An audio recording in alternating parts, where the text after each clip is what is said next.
In the wake of the death of Superman, Batman realizes you can't save the world alone.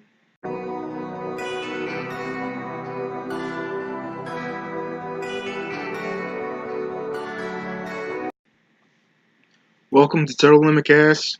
I'm Turtle. This is a Justice League spoilers review. In Justice League, Batman plays Nick Fury role and starts recruiting his own team to defend the planet from huge external threats, this time being Steppenwolf, one of the new gods. Steppenwolf is he's a rather vanilla villain, not very deep, but you would find, in most comic book movies, the villains aren't very deep. There's not a lot of depth to them in most cases. So, in this movie, Batman tries to Nick Fury up a couple of recruits, Barry Allen and Arthur Curry. Arthur Curry being the Aquaman, Barry Allen being the Flash. The plot is fairly simple.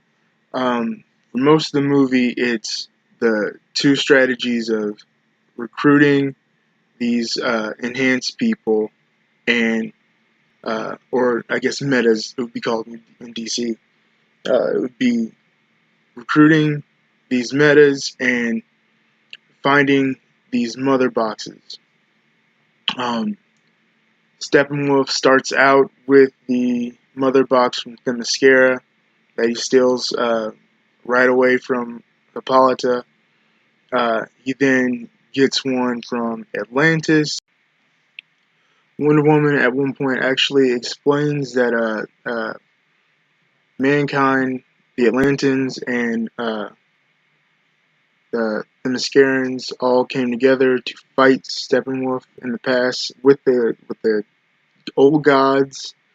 It shows with Green Lanterns, just throwing all the might they could at Steppenwolf, who wanted to unite these mother boxes and make them into what is called Unity, which apparently deforms worlds, remakes worlds, makes them inhabitable, certainly, but what it does, what the benefit of that is, I don't know. They didn't explain. He just wanted it, and that was the crux of it. Cyborg was a very interesting character. I think for the amount of screen time he got, we got a very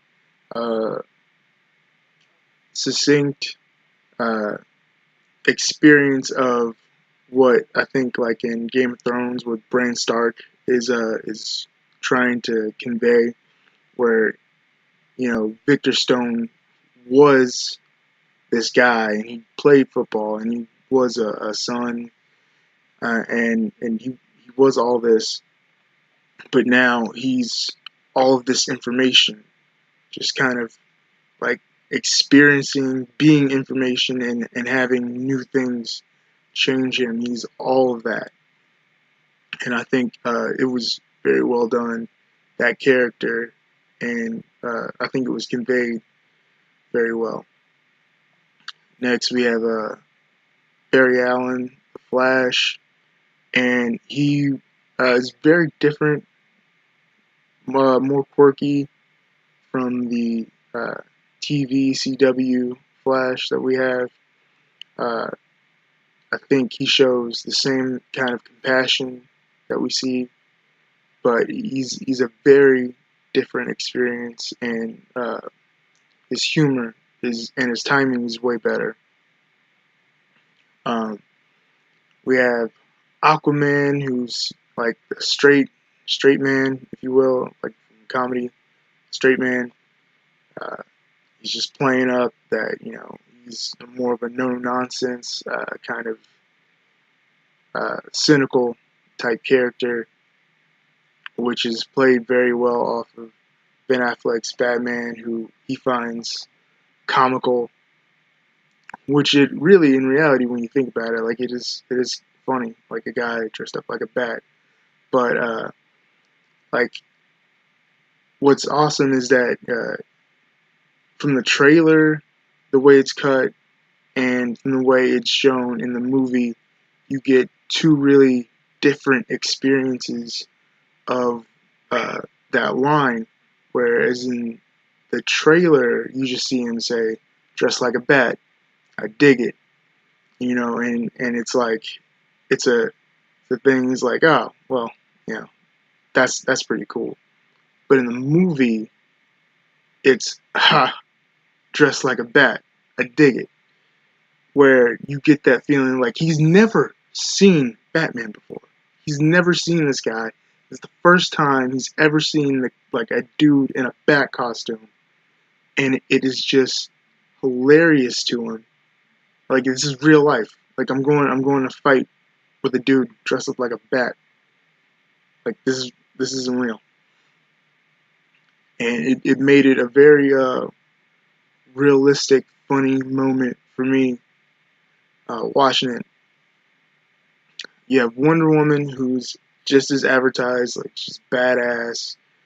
Uh, Weird first scene where she seemed to be like as fast as the Flash. She was deflecting bullets as soon as they came out, which that was weird. Never seen her be able to do anything like that, but you know, it was true to her Wonder Woman film that came out earlier this year. It was true to the character Diana. She was very intelligent, kind of like I guess a continuation of like the spy type thing she was doing in BVS. Um, very, very, I think authentic to the character they've created in this DCEU. Batman wasn't very Batman-like. I have to say, it's not that he was bad. I just this really showed uh, his humanity, and I don't think it really showed the full capabilities of Batman. Usually, when you see him in the aspect of being around these gods, he shows that he is able to outthink out strategize uh, these enemies that they have. And I don't necessarily think that was the case.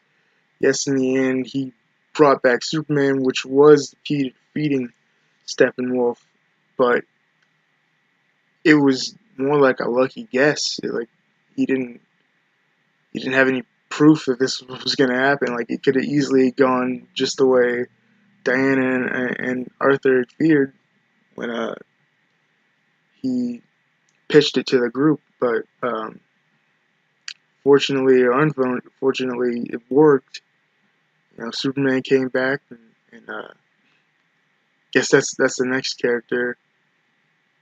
Um, Superman was true to being Superman. I think he was probably more defined by Bruce when Bruce says that he was more human than all of us. You know, he loved and he had a job, and he did the human things that Bruce never did,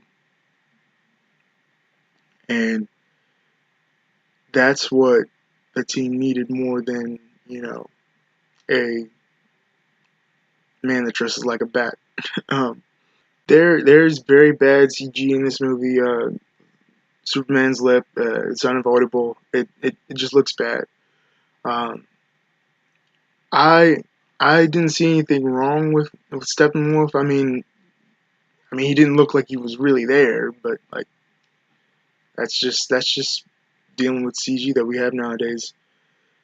Um, I didn't I didn't find any faults with what was going on with Steppenwolf. It just wasn't a high caliber character.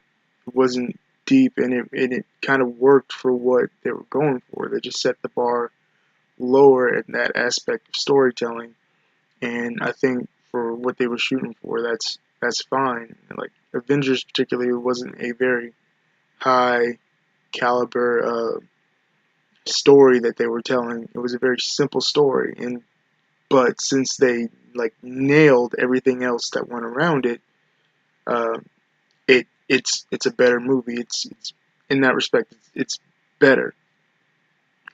They did not nail Justice League. It has its flaws. Um, it's not uh, it's not a great movie. It's not a great story. It's there's nothing above average about uh, the story behind this, but it is a fun time. It is a fun experience to have.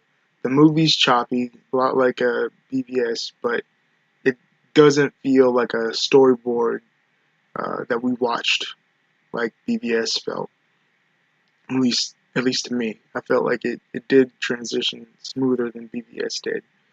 But I like this movie, and I'll definitely see it again. It was a fun time for me.